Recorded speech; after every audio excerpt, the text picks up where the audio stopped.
When it comes down to Titan builds, I find it pretty difficult to come across many that really stand out compared to the other two classes we have in the game.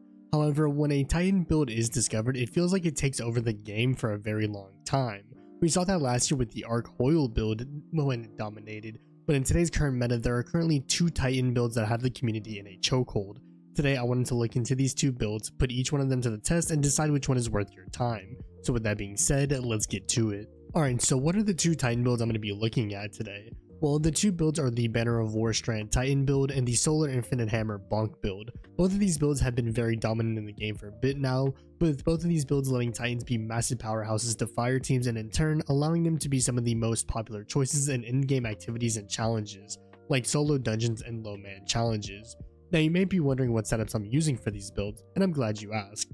I've put the two setups on screen now so that you can see what I'm running, but the layouts for both of these are similar to what I've previously covered on this channel. It's also worth noting that when it comes down to certain tests that test their damage, they will be paired with the same weapons, but we'll get to that when we do. Speaking of tests, I want to reveal the categories in which I will be grading these two builds. When it comes down to it, there are various fields in which either build could succeed in compared to the other, so therefore I've picked 5 categories to let these builds be tested in.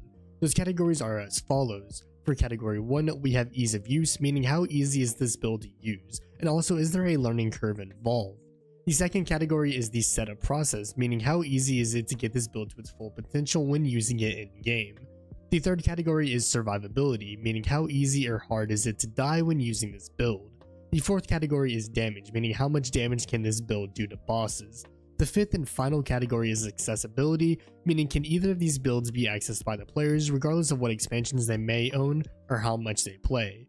So now that the 5 categories have been revealed, let's dive into them. Starting the test, we will begin with category 1 being ease of use. I judged each build by how easy the build is to use, with most tests occurring within dungeon settings. For the Solar Titan build, I found this build to be very easy to use, as all it is getting kills with your hammer to increase your Roaring Flame stacks and to proc Sol Invictus, which in turn gives you restoration when entering a sunspot. Add on to this with the fragments Ember of Searing and Ember of Mercy, and it becomes nearly impossible to die with this build, as long as you're using it correctly, of course. Regarding the Banner of War build, while it is pretty easy to use, I do find it maybe just slightly more difficult to use. The combat flow I found myself using was getting Banner of War up to 4 stacks, then to melee enemies to maintain the timer, while waiting for the Tangle cooldown to end so that way I could create another one and get a big boost to the Banner of War timer. I will say that running into the Fray and Threat of Fury are musts for this build, since getting Woven Mail and Energy from destroying a Tangle and getting kills with a Tangle respectively make this build run smoothly. That said, I do think that Solar build Titans are just barely edging out Banner of War in this category.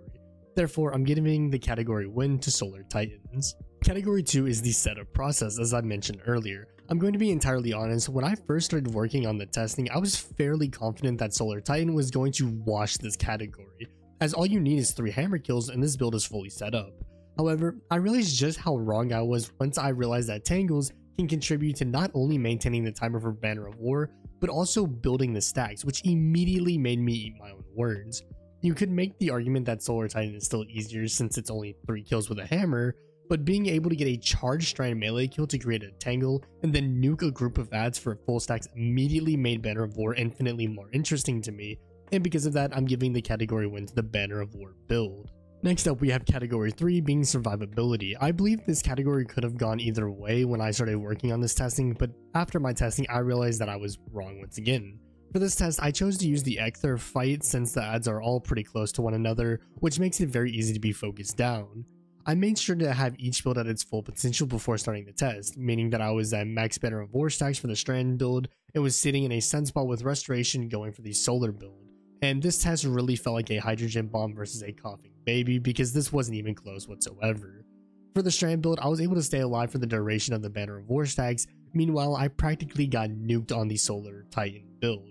Now I will say that if you are running around bonking enemies with your hammer and grabbing Restoration, then Solar Titans have it much easier. But for the test I ran, Strand Titan clears it when it comes to survivability, meaning that Banner of War takes this category. The fourth category for us to cover is none other than damage. As I stated when I was covering what exactly each category means, this category will cover the total DPS that these builds can put out, as at the end of the day, both builds are great for dealing DPS.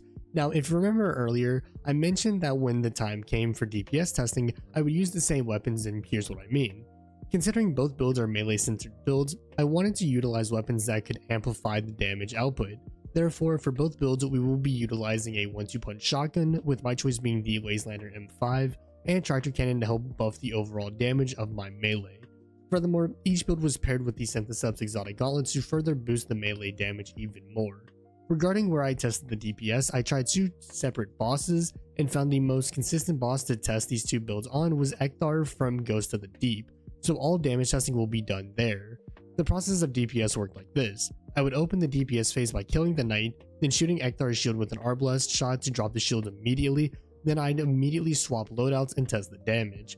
After doing the tests, shooting for the best possible result I could, I found that Banner of War in the build outdamaged the Solar Bonk build by a long shot, with the Solar build doing a total of 2.75 million damage on my best attempt, whilst the Banner of War build did a whopping 4.69 million damage on my best attempt, which, as I'm sure you could guess, is significantly more than the Solar Bonk Titan build. Due to that, the Banner of War build gets this category win. The fifth and final category to discuss is accessibility. I defined accessibility as how accessible are these builds to any player, meaning if somebody were to start playing the game right now, which build would they be able to get their hands on first? If you have relative knowledge about the subclasses, then you'll know that this category is kind of a free win for Solar Titans, as the Strand subclass is locked behind the Lightfall expansion, meaning that if a player chose not to spend the $50 to access the expansion, then they wouldn't be able to get this subclass. Now, with that being said, we're going to play the scenario that somebody is trying Destiny 2 during a weekend where Bungie is letting players have Lightfall for free, as Bungie has done for expansions previously. Even in this scenario, I do find that the Solar Bonk build is the winner of this category, as it's the easier one to access, since it's through a quest you complete, with the only thing blocking you from fully access after unlocking the subclass being the purchase of fragments, aspects, grenades, melees, and more. And for the Strand subclass, you'd have to complete the Lightfall campaign to get access to Strand, where you'd then need to use the subclass to get Strand meditations to unlock the aspects and fragments required for this build. So, in my eyes, even if a player were to access Strand in that way, Solar Bonk Hammer is the more accessible build, making it the category winner. So, in the end, which build is better? Well, if you've been keeping score, then you know that the Banner of War Strand Titan build is the overall winner, with it winning 3 of the 5 categories. I do find Banner of War to be the better subclass overall, as it brings a little more to the table than the Solar Bonk Titan build does. It brings better survivability, better damage, and a slightly easier setup, whilst the Bonk Hammer build falls short in those categories. So what did we learn exactly from this testing? Well, if you wanted to know the better build, then you should know by now. In the end, if you find one of the builds more enjoyable than the other, then use that build. The purpose of this testing was to put the 2 heavyweight Titan builds to the test to see which one was the better of the 2, and I can confidently say I know the answer by now. Anyways, that'll wrap it up. If you found it helpful, consider dropping a like and subscribing to the channel for more Destiny 2 content dropping weekly. If you've been supporting me for a while now and you want to support me even further, then consider becoming a member of the channel today. Click the join button to learn more. Otherwise, comment below what other content you'd like for me to upload.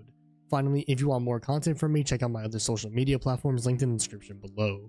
With that being said, I'm SniperKH, and I'm out. Good luck with gaming.